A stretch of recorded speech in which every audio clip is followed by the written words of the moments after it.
साथियों का बहुत स्वागत है। और क्षमा के मैं लेट आया थोड़ा सा क्योंकि ट्रैफिक जाम था। देवनान बोर्ड का अध्यक्ष जब से मैं बना हूँ, मेरा प्रथम आगमन है आज धौलपुर में। और सबसे पहले मैं माननीय मुख्यमंत्री श्री अशोक जी गहलोत साहब का धन्यवाद करता हूँ कि उन्होंने एक बड़ी जिम्मेदारी देवनान बोर्ड की मुझे दी है, और जिसको लेके मैं लगभग 20 ज़िले कंप्लीट कर चुका हूँ। 20 ज़िले में जो हमारे एमबीसी समाज के जो लोग हैं, देवनान बोर्ड की जो योजनाओं में आते हैं, उन सब के यहाँ मैं तहसील और डिस्ट्रिक्ट हेडक्वार्टर पे मीटिंग कर चुका हूँ।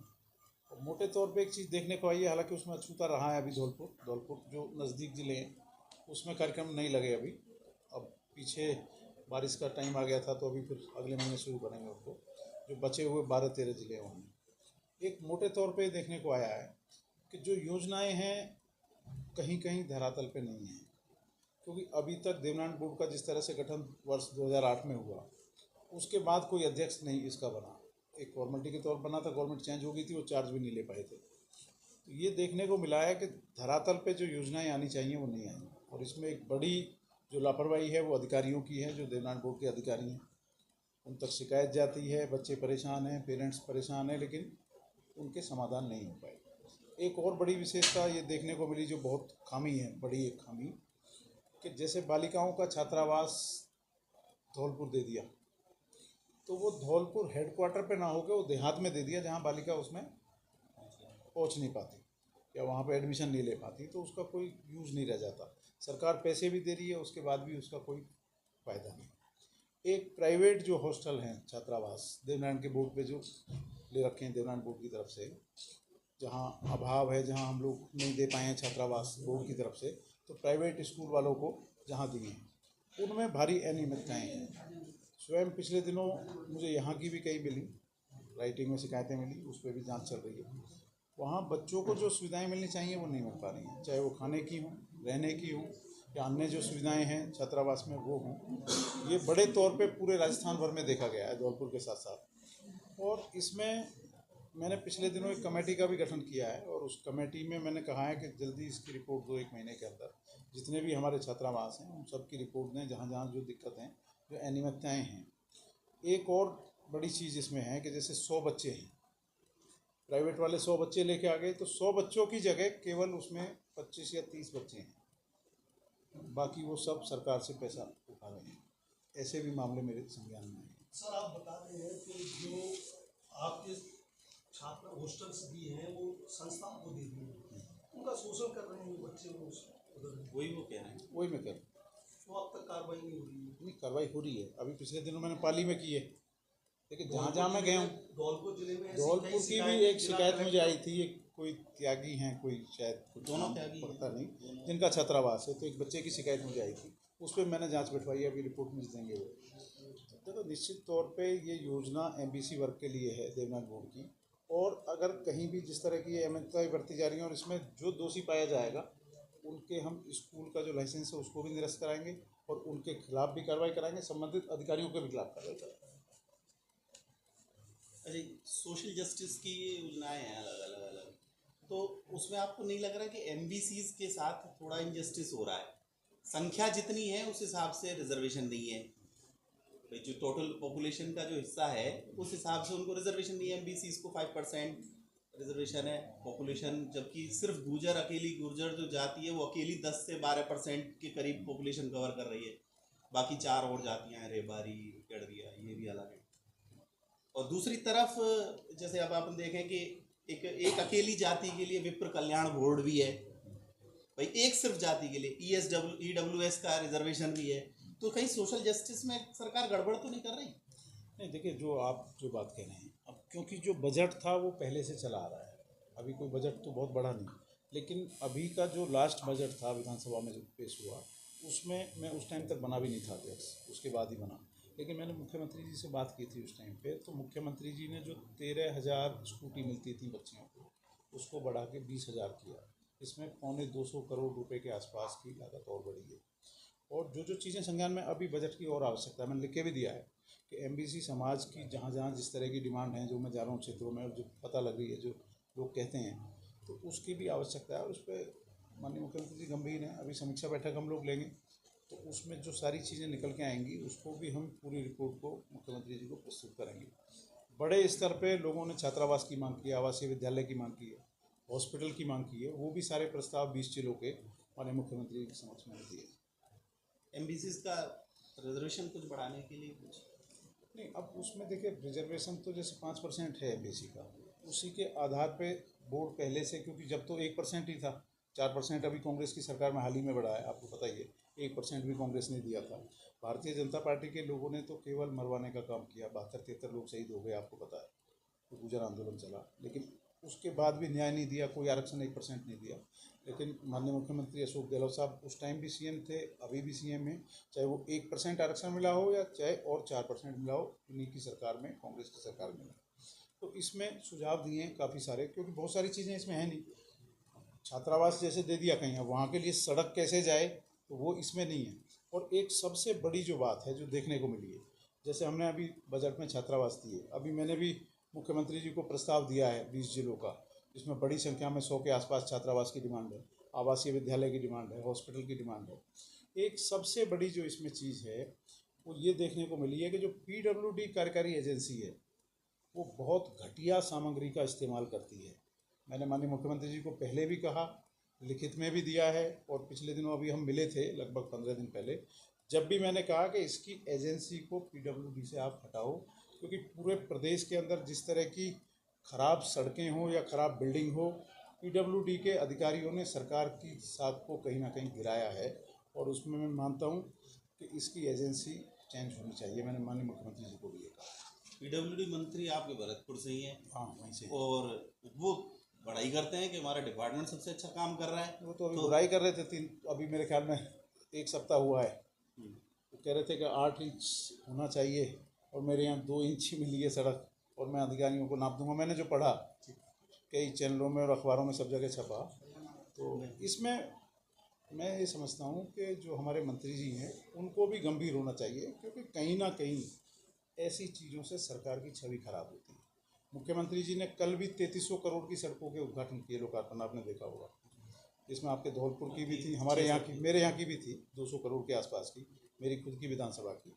लेकिन देखिए सरकार पूरा पैसा दे रही है, अधिकारी सरकार ने लगाए हुए हैं, और उसके बाद अगर घटिया क्वालिटी की सड़कें बनती हैं या फिर इस तरह की बिल्डिंगें बनती हैं जिसमें सरकारी एजेंसी PWD है, तो कहीं ना कहीं इसमें सरकार की छवि खराब होती है ऐसे गलत अधिकारियों की। कार्यकारी जो एजेंसी है PWD, वो टेंडर जारी करती है, जो ठेकेदार ठेका लेते हैं उनसे कमीशन अधिक ले रहे हैं, तो फिर काम कैसे चलेगा? गुणवत्ता कहाँ से आएगी सड़कों में, बिल्डिंग में? अब देखिए कमीशन वाली तो बात आप जाने, ठेकेदार तो ज्यादातर आपको पता सरकार होगा। देखो मैं आपको एक चीज़ बता दूं कि सरकार की कहीं कोई मंशा ऐसी नहीं है कि जैसे 1 रुपये की कोई चीज़ है तो उसको 50 पैसे में कराए। सरकार तो पूरा पैसा दे रही है। अब ये सारी चीज़ें डिपेंड करती है कि उस डिपार्टमेंट के जो मुखिया हैं, जो मंत्री हैं, वो अपने अधिकारियों पर लगाम लगाएं। भाई जब सरकार पूरा पैसा दे रही है किसी योजना को, जैसे सड़क कोई यहाँ 500 करोड़ की दे दी, तो सरकार से तो पैसा आ गया, वित्तीय स्वीकृति जारी होगी मुख्यमंत्री जी की तरफ से। तो अब अगर कोई शिकायत उसकी होती है, घटिया सामग्री होती है, तो डिपार्टमेंट के जो मुखिया हैं उनकी ज़्यादा जिम्मेदारी बनती है। मैं समझता हूँ कि उनको ज़्यादा ध्यान देना चाहिए। अच्छा, ये सरकार की जो खींचतान आपस की कांग्रेस की चल रही है, तो आप ये कह रहे हैं कि इसकी वजह से अधिकारी निरंकुश हो रखे हैं। भाई वो मान नहीं रहे, भाई सरकार का इकबाल होगा, अधिकारी क्यों नहीं मानेगा? नहीं, खींचतान कहाँ चल रही है आप बताओ। जो मैं भी तो, एक मुझे तो नहीं लग रहा सिनेरियो पूरा पॉलिटिकल जो चल रहा है, तो अधिकारी क्यों है, निरंकुश क्यों है? आप कह रहे हैं कि अधिकारी नहीं कर रहे, तो वो अधिकारी सरकार का इकबाल नहीं है क्या? क्यों नहीं कर रहे? मैंने ये कहा कि सरकार की छवि खराब हो रही है गलत अधिकारियों की वजह से, जो गलत कार्य कर रहे हैं, ऐसे लोगों के खिलाफ कार्रवाई होनी चाहिए, हो नहीं रही है ना। मैं तो हमेशा उठाता हूँ, मैं तो सदन में भी उठाया, और अभी हाउस है 19 तारीख से, मैं उसमें भी उठाऊंगा। भाई सरकारी तो लगा रही है अधिकारी सरकार लगा रही है, लेकिन अब गलत काम करने के लिए तो सरकार भी नहीं लगाती, लेकिन जो गलत काम कर रहे हैं ऐसे लोगों के खिलाफ कार्रवाई होनी चाहिए। मंत्री धौलपुर के संदर्भ में कुछ खास कोई नए छात्रावास बनने या कुछ धौलपुर के देखिए संदर्भ धौलपुर का MBC समाज की मैं बैठक लूँगा, जिस तरह मैंने 20 जिलों में ली है। अभी तो मैं दतिया श्री पीताम्बरा जी के दर्शन करके आ रहा हूँ, तो आप लोगों से रूबरू हो गया, बातचीत हो गई आपसे। एक अलग से पूरे के पूरे जो MBC समाज का हमारा जो देवनान बोर्ड है उसकी एक मीटिंग लेंगे, और जो चीज़ निकल के आएगी, एक विशेष चीज़ मैंने देखी है, साथियों ने कल भी मुझे अवगत कराया, अभी भी बाहर अवगत कराया, कि देवनारायण के लिए एक हॉस्टल के लिए 1500 गज जमीन का आवंटन हुआ था पिछले दिन, और उसको बिना किसी नोटिस दिए गलत तरीके से उसको निरस्त कर दिया गया। उसको लेके गुर्जर समाज के जो लोग हैं उनमें रोष है, और इस बात को मैं माननीय मुख्यमंत्री जी के समक्ष रखूँगा, हमारे जो यूडीएच मंत्री हैं श्री धारीवाल साहब उनके समक्ष रखूँगा, क्योंकि अगर कोई आवंटन हो गया और शर्तों पे आवंटन हुआ है तो मैं समझता हूँ कि इस तरह निरस्त नहीं करना चाहिए, वो गलत तरीके से किया है जैसा लोगों ने मुझे बताया।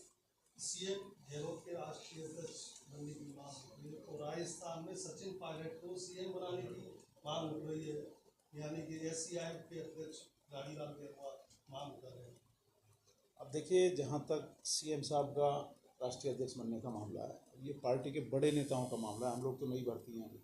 नहीं, सचिन पायलट सीएम, और मैं वही बताना चाह रहा हूँ आपको कि हम लोग तो नई भर्ती हैं, नेता नहीं हो क्या? बीएसपी से हम लोग अभी आए हैं और हम लोग कांग्रेस पार्टी में आए हैं, तो हम लोगों का तो मामला है नहीं, ये तो बड़े स्तर का है। ऊपर के जो बड़े नेता हैं उनका फैसला है कि वो सीएम साहब हमारे अशोक जी गहलोत साहब को राष्ट्रीय अध्यक्ष बनाएं या और किस व्यक्ति को कहाँ एडजस्ट करें। अब ये तो आप कह उनका, रहे थे अभी बीएसपी से कांग्रेस में आए, अगर सचिन पायलट सीएम बनते हैं तो आप उनके साथ रहेंगे क्या?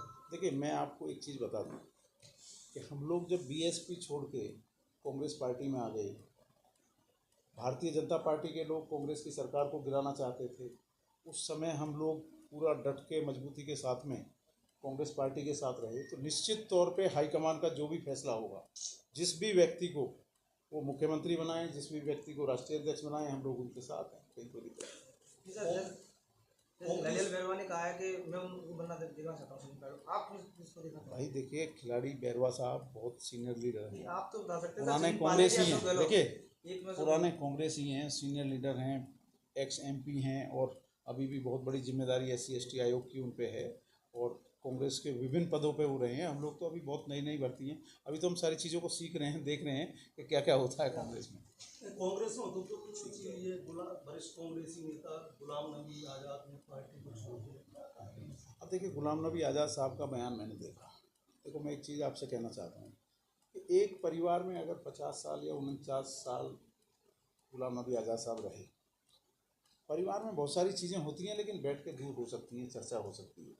इस तरह की चीज़ों को सड़कों पे या सार्वजनिक नहीं लाना चाहिए, मेरा जो मानना है। और कांग्रेस पार्टी ने कहीं कोई कमी नहीं छोड़ी उनको, राज्यसभा मेंबर से लेके सेंटर में मिनिस्टर से लेके एक एक पदों पे जिस तरह से नवाजा है, तो मैं समझता हूँ कहीं कोई अगर कठिनाई भी, आज बुरी परिस्थितियाँ हैं कांग्रेस पार्टी के, जिस तरह से आप देख रहे हो भारतीय जनता पार्टी, चाहे कांग्रेस प्रेसिडेंट श्रीमती सोनिया गांधी जी हों, चाहे श्री राहुल गांधी जी हों, उनके खिलाफ जिस तरह से आज ED CBI ये सारी चीज़ें दबाव बना रहे हैं, तो ऐसे वक्त पे मुझे लगता है कि हमारे गुलाम नबी आज़ाद साहब को थोड़ा सा विचार करने के बाद में कोई निर्णय लेना चाहिए। सर NGV के आंकड़ों में जो रेप के आंकड़े में नंबर 1 है राजस्थान, भाजपा का आरोप है कि सरकार बेटियों को बचाने में सक्षम नहीं है। देखो आपको एक बात बता दूं मैं, भारतीय जनता पार्टी की जब सरकार थी वो तो मुकदमा दर्ज ही नहीं होने देते थे, और यहाँ तो ऑनलाइन है कि कोई भी व्यक्ति पीड़ित है तो वो ऑनलाइन भी FIR दर्ज करा सकता है। कोई भी पीड़ित व्यक्ति है, अब देखिए ये अलग की बात है कि उस केस में क्या सच्चाई होगी। मैं कोई बात आपसे कह रहा हूँ तो मैं कितनी सही कह रहा हूँ या कितनी नहीं कह रहा हूँ, ये तो आंकड़े जो मेरे हैं जब लिखित में आएंगे जब पता लगेगी। मैं समझता हूँ कि बीजेपी के लोग केवल और केवल इनका मुद्दा बनाने का काम रह गया है। आज जिस तरह से एक अच्छा प्रबंधन हमारे मुख्यमंत्री श्री गहलोत साहब ने पूरे प्रदेश को दिया है, कोरोना जैसी हालात आपने देखी कि किस तरह से प्रदेश की सरकार उससे निपटी, और उसके बाद भी ये सारी चीज़ें भारतीय जनता पार्टी में तो खुद बहुत लड़ाई है। वो तो लोग कांग्रेस की बात करते हैं, उनके अंदर तो अभी कुछ पता ही नहीं है कौन मुख्यमंत्री का कैंडिडेट है, कितने 4-4 5-5 कैंडिडेट तो हम सब लोगों के सामने ही दिख रहे हैं। तो ये केवल एक सरकार की छवि खराब करने की बात है। और देखिए पिछले दिनों चाहे उदयपुर की घटना हुई, उदयपुर की जो घटना हुई 4 घंटे के अंदर आरोपी पकड़े गए, और ये छोटी नहीं, ये बहुत बड़ी बात है। मैं ये नहीं कहना चाहता कि दूसरे किसी प्रदेश से हम ये तुलना करें, लेकिन मैं ये कहना चाहता हूँ कि ऐसी कितनी घटनाएं जहाँ जहाँ भारतीय जनता पार्टी की सरकार है, कितनी घटनाएं केवल मीडिया तक ना पहुँचने के कारण या अधिकारी उनको दबाते हैं, उसके ना पहुँच पाने के कारण लोगों के संज्ञान में नहीं आती। लेकिन कांग्रेस एक ऐसी पार्टी है कि वो तत्काल उस पर कार्रवाई करती है। आपने देखा होगा उदयपुर में जिस तरह से पीछे किया। नहीं, कांग्रेस पार्टी में मैंने देखा है ज़्यादातर जब कांग्रेस पार्टी किसी नेता को सब कुछ देती है, जब देने का वक्त आता है तो नेता उस कुर्सी को नहीं छोड़ता है, क्या कारण है? देखिए ये तो चीज़ वो नेता ही बता पाएगा, कोई भी है। नहीं, आप देखो राजस्थान मैं तो, मेरा बोर्ड मुझे दिया है, अगर कोई व्यक्ति मुझसे कहे कि मुझसे कोई सक्षम है तो मैं तो छोड़ सकता हूँ। मैं तो दे सकता हूँ। नहीं, कांग्रेस लीडर हैं जो मंत्री हैं उनकी अधिकारी नहीं सुन रहे हैं। अब ये दिक्कतें हैं, इस बात से सहमत हूँ जो आपने कहा है अभी, इस बात से मैं सहमत हूँ। बहुत सारे लोग हमारे जनप्रतिनिधि जो विधायक साथी हैं, कहीं कहीं तो मंत्री साथी हैं, अक्सर कई ऐसे लोगों की शिकायतें करते हैं अधिकारियों की, ये कहीं कहीं है। स्वयं मेरे ज़िले में भी ऐसा है और उस सब की चीज़ें हम लोग सारा पूरा माननीय मुख्यमंत्री जी के संज्ञान में डाल देते हैं और निश्चित तौर पे वहाँ कार्रवाई भी होती है और पिछले दिनों में कई अधिकारियों के खिलाफ हुआ। बगल में उत्तर प्रदेश सरकार वहाँ डीजल पेट्रोल 10 रुपये का करीब मतलब कम है, राजस्थान को यहाँ महंगा है, महंगाई बढ़ रही है, इससे डीजल जनता में त्राहिमाम। आपकी सरकार रेट कम क्यों नहीं करती डीजल पेट्रोल? अब रेट कम करेगी सरकार, देखिए पिछले दिनों तो किया है थोड़ा सा, और भी कम करेगी। अभी तो हमारा केंद्र की सरकार के ऊपर पहला ही बहुत बकाया है, इसको देने को जीएसटी चाहती नहीं कि वापस दे, 16,000 करोड़ का बकाया है। तो ये सब चीज़ें आ जाएंगी तो मैं समझता हूँ कि कोई परेशानी कठिनाई कोई नहीं आएगी।